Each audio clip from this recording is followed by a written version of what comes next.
Buradakı kimi loqofolyalar belə eyni formatda, eyni rəngdə loqofolya hazırlaya bilərsiniz. Geometrik də eləyə bilərsiniz bunu. Brendinqləriniz olmalıdır. Ayrıca sosial media posteri tərzində bir firma üçün sosial media posteri hazırlayaraq da işlər yükləyə bilərsiniz. Yəni hansısa bir firma, məşhur bir firmanı ta ki götürüb onun üçün posterlər hazırlayıb o şəkildə də yükləyə bilərsiniz. Ə, Və yaxud da illüstrasiyalar da işləyə bilərsiniz, ikonlar da eləyə bilərsiniz. Amma ən əsas məsəl siz reklam agentliyinə düzəlməyə çalışırsınızsa, sizin orada minimum 2 dənə brendinq işiniz, bir dənə müxtəlif kateqoriyalı posterlər olsa, bir dənə də loqo folyovuz olsa, orada da bir 7-8 dənə, 9 dənə loqolar. Bu yetərli olur ki, müraciət eləyəsiniz iş yerlərinə. Yəni, bunu artıq siz özünüzlə məşğul olmalısınız. Oturmalısınız, işləməlisiniz, davam eləməlisiniz. Suallarınız olanda, çətinliyiniz olanda da əlbəttə ki, yaza biləcəksiniz. O baxımdan problem yoxdur. Qalan oturmaq sadəcə işləməlisiniz. Qalan hissə sizlikdir. İndi işdə hər hansı bir təkmilləşmə falan istəsəz, onunla bağlı da müraciət edə bilərsiniz. Təkmilləşmə tərifləri də var. Qalan da ancaq oturub işləməkdir. Bugün indi portfolyonu necə yükləmək lazımdır, onu göstərəcəm sizə. Bilirsiniz nətər portfolyolar işləməyinizi. Bir də diplomla, bir də imtahan bir dənə də verəcəksiniz. Günlər imtahanınızı yoxlamamışam, onu yoxlayıb sizə deyəcəm. Tamam. Qalanlar uğursuz oldu imtahanları. Zara'da proqram problemi oldu. Zara onu təzədən verərsiniz. Bir dənə də bir dənə də imtahan var. Amma bu sonuncu imtahan çox pis keçdi. Çox uğurlu keçmədi. Digər imtahanlarınızı da hesablayanda o birləri daha yaxşı verirdiniz. İndi bu axırıncı imtahanı da əgər keçə bilməsəz, diplom almaq üçün 7-ci aya qalmalısınız. Əgər yox, diplom istəmirsinizsə, onda sadəcə iş prosedurunu görə bilərsiniz. Yox, əgər imtahandan keçsəz, diplom layihəsindən buraxılırsınız. Çünki bu axırıncı imtahan, bundan qabaqki imtahanın birində deyəsən tam yaxşı deyildi və bu axırıncısı vəbşi yaxşı deyildi. Heç bəyənmədim. Məsəl üçün Cahangirdən heç o cür nəticə gözləmirdim. Cahangir belə o tərzdə bir şey elədi. Qeyri bir peşəkarlıq göstərdi, belə deyim. Amma Cahangirin o biri imtahanlarını nəzərə alaraq, o biri imtahanları daha yaxşı verib. Əslində, yəni Cahangir axırıncı imtahandan lap keçməsə də belə diplom işlə buraxılır. Amma Zaradır, Gülnardır, bir də Rəfiqədir. Axırıncı imtahandan keçə bilməsəz, diplom layihəsindən buraxılmırsınız, 7-ci aya qalırsınız. 7-ci ay istəməsəz, diplom ala bilmirsiniz. Bir dənə fərq budur. Başqa belə heç nə yoxdur. 7-ci aydakı təkmilləşmə dərsi kimidir. Hansı ki, bu o deməkdir ki, siz tam hazır olmamısınız hələ bu məsələ ola bilər. Təkmilləşməyə bizə ehtiyac var. İndi onu imtahandan sonra artıq qərar veririk. Axırıncı imtahan sonra. Axırıncı imtahanımız gələn həftə artıq olacaq. İkinci gün sizlə yekunlaşdıracaq. İstəsəz lap ikinci gündə imtahanı verə bilərsiniz dərsdən sonra, istəsəz üçüncü gündə verə bilərsiniz, dördüncü gündə verə bilərsiniz. Yəni ikinci gündən altıncı günə kim nə vaxt istəyir o imtahanı təşkil edə bilərik. Başqa da heç nə. Sizin nəsə bir sualı sözünüz varsa buyurun. Kimsə sualı? Yoxdur hələ ki. Hə. Yəni mən bu verə bilmədiyim imtahanı vermək üçün, yoxsa axırıncını? Siz bunu hələ verməlisiniz, hə. Siz bunu nə vaxt verə bilirsiniz? Bugün Aha. verə bilirsiniz, ya sabah verə bilirsiniz? Fərqi yoxdur, bu gün də sabah da olur. Bugün verərsiniz, ondan sonra dərsdən sonra da. Tamam. Ee, Ondan bu imtahanda bugün verəcəyinizdən keçsəz, qorxusu Hı, yoxdur şeyin. Axırıncı imtahanın qorxusu yoxdur. Amma yox, tamam. keçə bilməsəz, axırıncı imtahanın qorxusu var. Hı hı. Ona görə diqqətli işləməyə çalışın.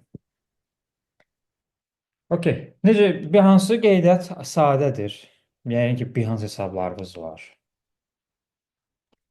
Behance-da adi bir şəkildə şeydən göstərim sizə. Behance-a girəndə burada adi bir şəkildə sign in eləyirsiniz. Sign in etdikdən sonra adi Gmail-a qeydiyyatdan keçirsiniz. Gmail hesabınızdan. Qeydiyyatdan keçəndən sonra burada profiliniz yaranmış olur. Bunun istədiyiniz dilə buradan çevirə bilərsiniz və burada altda dil var. İstədiyiniz dil qoya bilərsiniz. Hansı dil sizə rahatsa. Və profil hissəniz var. Profil hissəmizdə də burada bilgilərinizi düzənləmə hissəsi var. Buralar çox asandır. Yəni buraları belə oxuyaraq da keçid eləmək olur, amma nələri qeyd eləməlisiniz, nələri yazmalısınız? Ə, Adınız, soyadınız olmalıdır. Ləqəbiniz də ola bilər. Bu, yəni sizin durumunuza görə qalmış olub. Şirkət filan layihə nəsə varsa, layihələrinizi yaza bilərsiniz. Konumunuzu qeyd edirsiniz, şəhəri qeyd edirsiniz. Saytınız varsa saytdır. Əsas burada bunu necə qeyd etməlisiniz? Qrafik dizayner qeyd edə bilərsiniz. Qrafik dizayner, logo dizayner də qeyd edə bilərsiniz, əgər loqolar çox yükləyəcəksə. Amma ümumilikdə bir dənə qrafik dizayner qeyd eləməmiz yetərlidir məslək hissəsinə. Burada komanda adlarıdır. Komandanız varsa qeyd edirsiniz, yoxdursa qeyd eləmirsiniz. Sosial şəbəkələrinizi bura qeyd edirsiniz. Sosial şəbəkələr yer almış olur. Bunlar belə. Hə, və bu hissədə bölüm başlığında yenə də məslək hissəsinə nə qeyd eləmişsə, bölüm başlığında onu qeyd edə bilərsiniz. Fərqli bir şeyə çox da ehtiyac yoxdur. Açıqlama hissəsində nə tip bir dizayner olduğunuzu ifadə eləməlisiniz.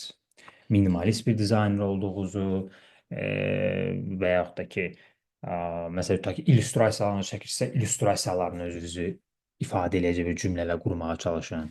Bunun üçün bir çox dizaynerin nümunələrinə baxa bilərsiniz. Yəni, profilləri keçid edirsiniz. Məsələn, Cansu Dağbağlı Ferrari. Buna da baxın. Və burada, məsəl üçün, adam özü haqqında məlumat yazıb. Məsələn, belə bu şəkildə yazıb. Nümunələrə baxa bilərsiniz.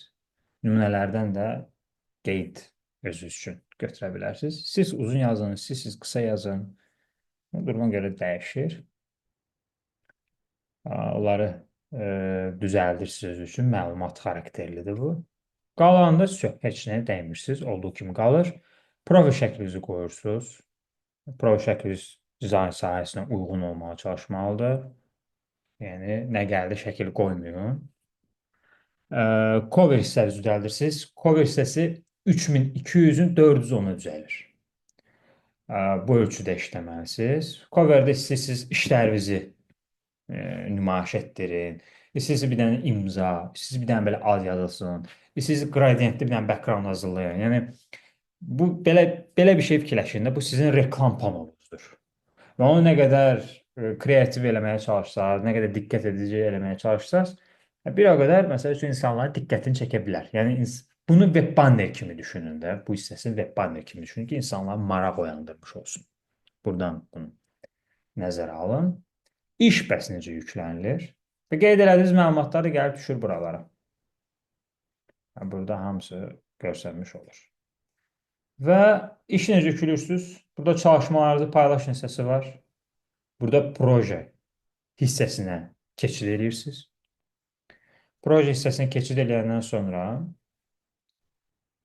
belə bir səhifə ilə qarşılaşırsınız. Brandingləri peşəkar şəkildə yükləmək istəyirsinizsə, Illustrator keçid edirsiniz.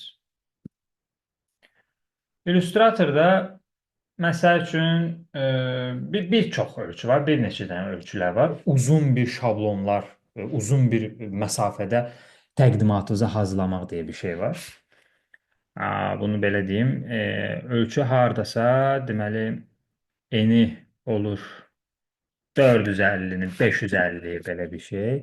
Hündürlüyü çox olur 3500-ə, 4500-ə pixels. Bunlar olduğu kimi qalır, 300 RGB.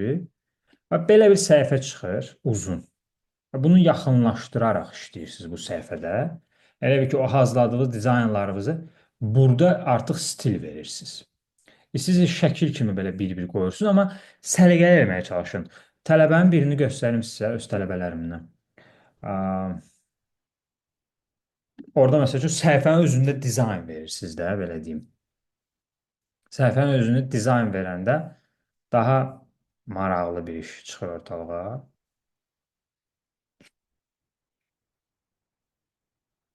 Cahangir, siz yüklədiniz brendingi?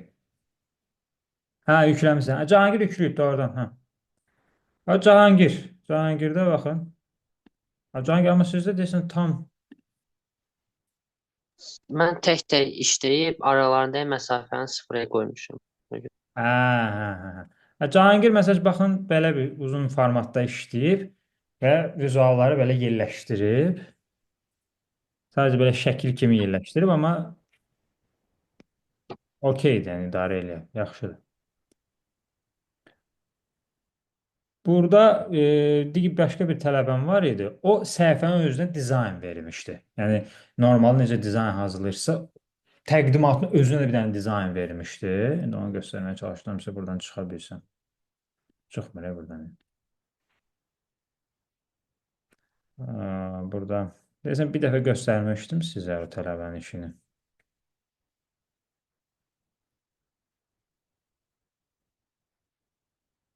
Buna bax, erməni izləyir mənə. İlk dəfə də görürəm. Heç xəbərim yox idi. Erməni işlərinə baxın. Daha sonra web dizayn işləyib. Orada harda da.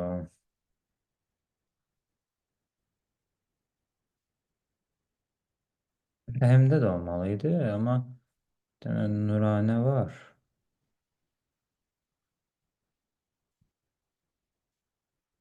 Çıxmayacaq indi tərslikdən. Hə, Nuranə. Nuranənin işində Sirius. Baxın, belə bir ölçüdə işləyib uzun, bir hansı da yaxınlaşır da belə özü. Bax, səhifənin özünə dizayn verib. Görürsünüz? Belə abstrakt xəttlər qoyub. Görürsünüz? Hamısı bir dənə böyük səhifədir. Elə bil ki, bu səhifədə hamısına belə bir dənə dizayn verib və işlərin təqdimatını orada hazırlayıb. Bunun üçün gözünüzün öyrəşməsi üçün nümunələrə çox baxmalısınız. Burada hamısı da bu şəkildə görsənir. Görürsünüz, ayrıca belə sırf planetə uyğun detallar fikirləşib, təqdimatlarını bu şəkildə hazırlayıb. Bu şəkildə gedir flyer filan, abstrakt xəttlər. Bu şəkildə təqdimatını hazırlayıb, şəkil kimi götürüb qoyub, arxaya bir dənə kölgə verib, amma background özündən də dizayn verib. Və bu şəkildə də eləyə bilərsiniz təqdimatınızı, ya da ki, tək-tək yükləyə bilərsiniz. Tək-tək yükləyəndə də adi bir şəkildə gəlirsiniz görüntü hissəsinə. Burada hansını istəyirsinizsə işlərdən, məsəl üçün deyək ki, belə bir şey. Yüklüyürsünüz, düşür.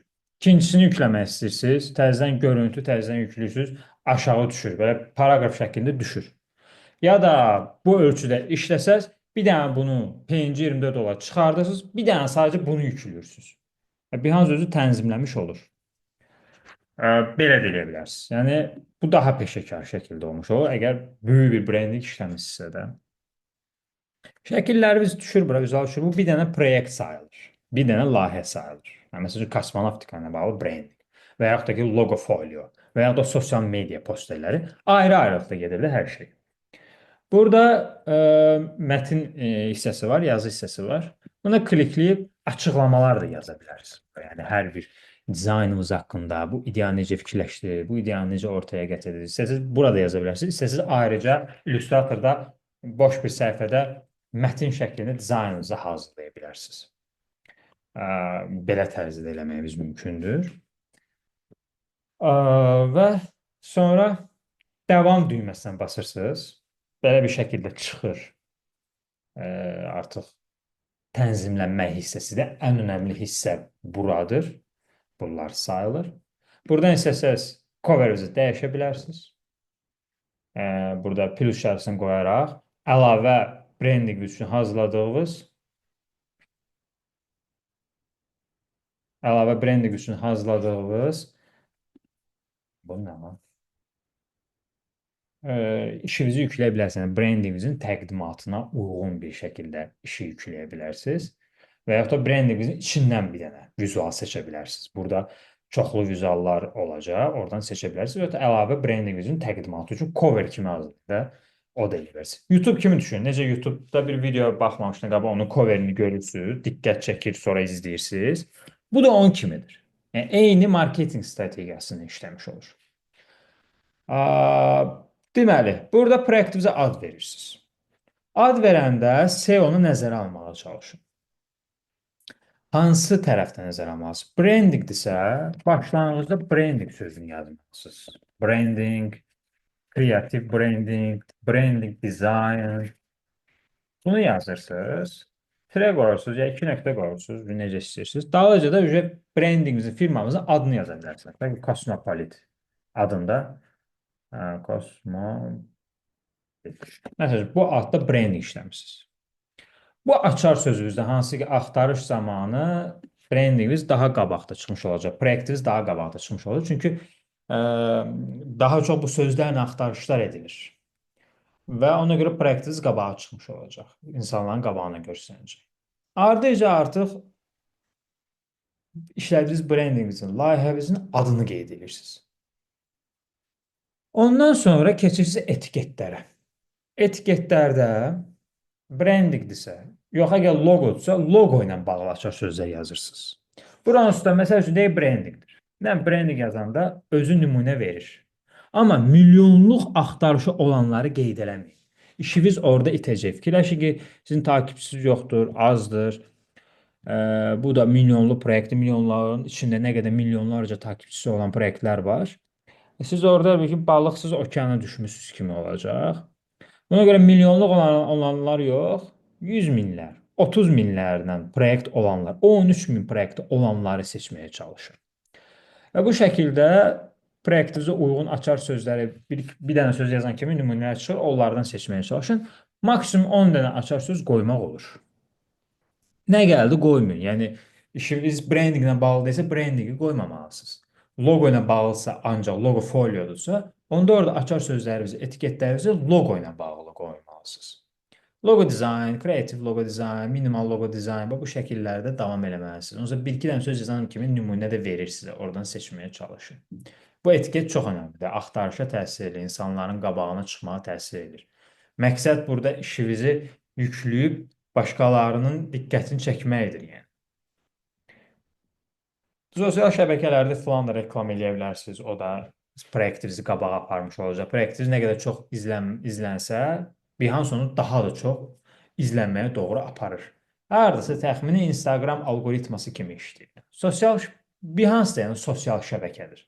Burada da həm mesajlaşmaq olur, like vermək olur, rəy vermək olur. Sadəcə dizayn, yaradıcılıq tərəfdən olan bir, proyektlər üzrə olan bir sosial şəbəkədir. Kateqoriyanızı seçirsiniz. Siz təbii ki, həmişə qrafik dizayn seçəcəksiniz birinci. Digər məsələlərdə burada tüm alanları görüntülə deyə bölmə var. Tüm alanları görüntülə deyəndə artıq digər hissələr çıxır. İşinizdə baxırsınız nə var? Rəqəmsal sənət varsa, digital sənət varsa seçirsiniz. Yoxdursa seçmirsiniz. Filmə aid bir brendingdirsə, filmə aid bir dizayn vermişsə film seçə bilərsiniz. Və yaxud da illüstrasiyalar varsa illüstrasiyon seçə bilərsiniz. Yəni ona uyğun seçim işi edirsiniz. Logo foliosa logo təsərrüfünü seçmiş olursunuz. Brendingdə də logo təsərrüfü var. Seçə bilərsiniz logo təsərrüfü brendingdə. Maksimum 3 dənə, minimum 1 dənə kateqoriya seçmək olur. Bitdi eləyəndən sonra düşür buralara onsuz da. Və burada hər kəs elədiyi zaman artıq biabır olmağa hazır ola bilərsiniz. İşlərinizi artıq hamı görəcək. Özəl istəsəz ancaq özünüz görəcəksiniz. Sizdən başqa heç kim görməyəcək onu. Hər kəs eləyəndə artıq hər kəs görmüş olur. Əgər 18 plus məsələləri varsa, şiddət məsələləri filan varsa, bura klikləməniz mütləqdir. Behance spamlamasın, əgər bunu klikləməsəz. Yoxdursa, normal bir şeydirsə, yəni şiddətə meyilli və yaxud da digər məsələlərə meyilli bir durum yoxdursa, bunu klikləməyinizə ehtiyac yoxdur. Və yayımla düyməsinə basan kimi profilinizdə yansımış olur sizin proyektiniz, layihəniz. Və ondan sonra da sizin linkiniz olur burada. Adınız olur. O zaten adınızı falan yazdığınız zaman bu link də yaranır. Bunu kopyalayaraq keçən səfər göstərdim sizə CV məsələlərini, CV-ləri necə göndərməlisiniz. Həmin o Behance portfolyonuzu o şəkildə göndərirsiniz. İş başvuruları eləyirsiniz. Qeydiyyatı olmayan da sizin linkə daxil olaraq işlərinizə gəlib baxa bilir, yəni rahat şəkildə. Və o şəkildə də sizi müsahibəyə çağırırlar. Yəni Behance sizin çörək ağacınızdır. Bu sizin reklam yerinizdir. Sizi ifadə edən bir yerdir Behance. Ona görə buranı çox yaxşı şəkildə işlətməyə çalışın. Buradan statistikalarda var, statistikalarda baxa bilirsiniz işlərə filan. Burada pro vəziyyətləri də yüksəltmək olur. Mən sadəcə Behance-a çox da vaxt ayırmıram. 3 ayda bir, 6 ayda bir dənə proyekt yükləyirəm bura. Amma sizlər üçün çox vacibdir. Burada xidmətlər var. Məsəl üçün mən yaratmamışam, amma siz yarada bilərsiniz.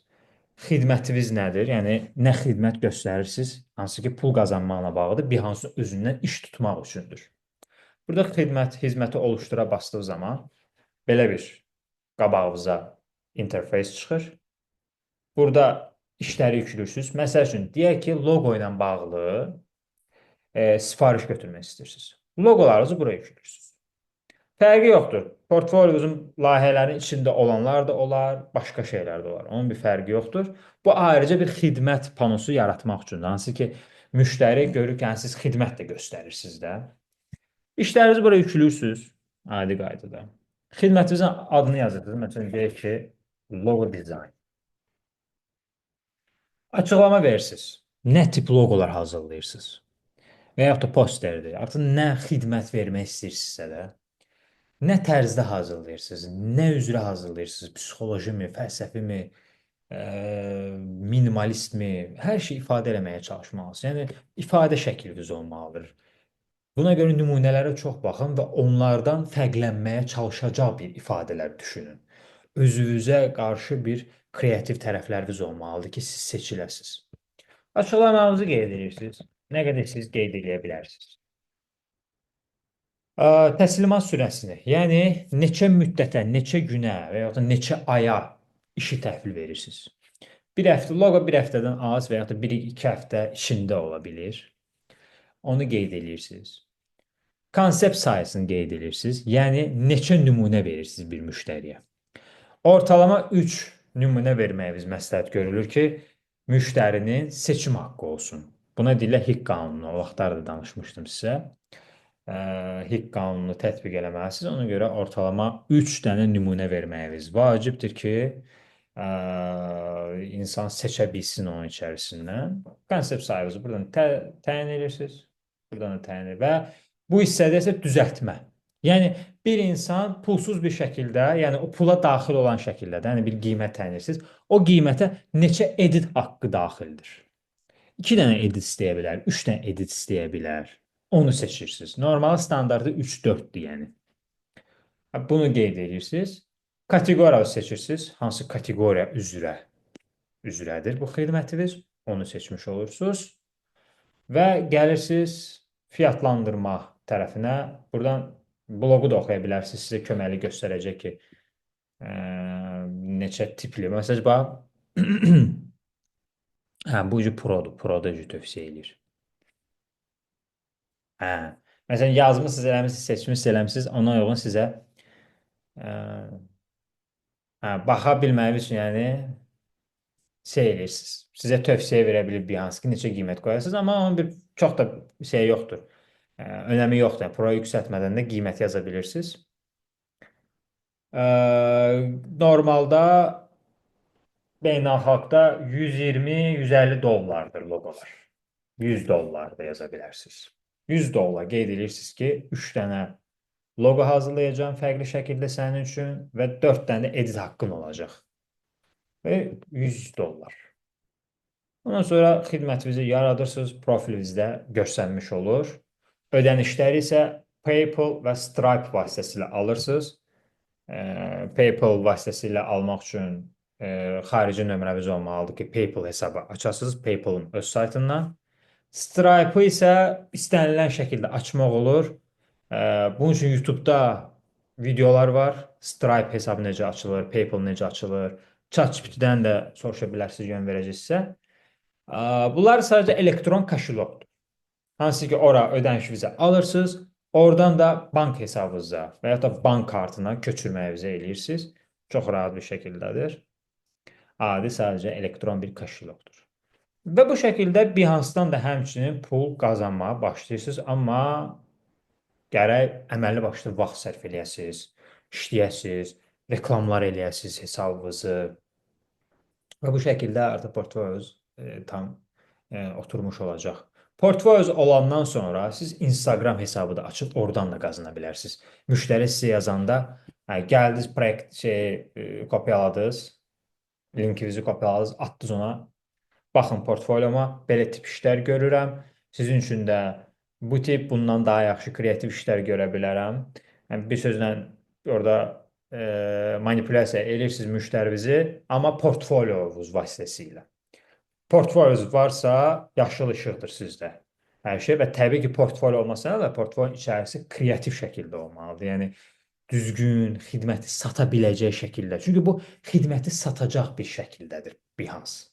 İndi sırf belə yaradıcılıq tərəfdən eləmək istəyirsə, pul qazanmaq istəmirsə, o ayrı məsələ.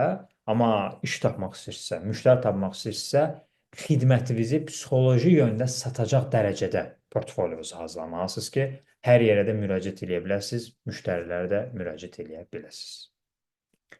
Bu Binance-ınız. Yəni artıq yavaş-yavaş Binance-ınıza işlərinizi yükləyə başlamalısınız. Bu qədər portfolyoyla bağlı bu qədərdir.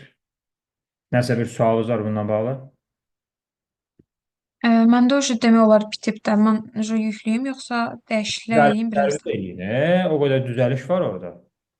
Ha, O qədər düzəliş var ki. Düzdür. Məsəl üçün Binance-ınıza yüklədiniz. Əgər tək-tək yükləmisinizsə, təzədən gəlib onu edit eləyə bilirsiniz. Və gəlirəm bura, düzənlə. Düzənliyə girirəm. Bu tək-tək yüklədiyim üçün. Bura basıram, məsələn, deyirəm bu çıxsın. Silirəm bunu. Onun yerinə başqasını yükləyirəm. Və yaxud da üstünə əlavə edə bilərsiniz. Yəni, bu bir proyektdə ömür boyu editlər edə bilərsiniz. Amma uzun yükləsəz, onda da gərək bu faylınıza gələsiniz, illüstrat faylınıza. Burada düzəliş eləyəsiniz. Gedəsiniz orada təmiz siləsiniz o görüntünü, təzədən yükləyəsiniz. Fərqi sadəcə budur. İşlər davamlı, proyektinizin içində davamlı işlər yükləyə bilərsən. Bunu, məsəl üçün, burada buracan yükləmişəm mən bunu. Sabah bir gün mən bunu artıra da bilərəm. Yəni, o baxımdan sıxıntı yoxdur, problemlər olmur. İstədiyiniz kimi düzəlişlər edə bilirsiniz. Amma siz günlər bayağı bir düzəltməlisiniz. Yəni, font dizaynlarınızı... Bannerlər qurtarıbdır. Yox, məsələn, fontlardır. Dediyim səhvləri düzəldin, təzədən atın, baxaq. Ha, tamam. Ancaq posterlərdə demək olar ki, font səhvləri. Ancaq posterlər, bəli. Hı -hı. Başqa kiminlə sual var? Rəfiqə burada sual verir ki, gələn həftənin ikinci günündən. Gələn həftənin ikinci günü artıq bitir sizlə dərsimiz. Sonra da imtahanlarınızı vermiş olursunuz. Rəfiqə, siz kəsildiniz də onsuz da. Siz zaten 7-ci aya qalmışsınız. Siz lap axırıncı imtahanı keçsəz də, keçməsəz də siz 7-ci aya qalırsınız. Sizlə də detalları danışmışıq. Başqa da heç nə. Başqa heç kim sualı yoxdursa 5-10 dəqiqə fasilə eləyək, sonra davam eləyəcək. Videonu da atıram sizə. Tamam.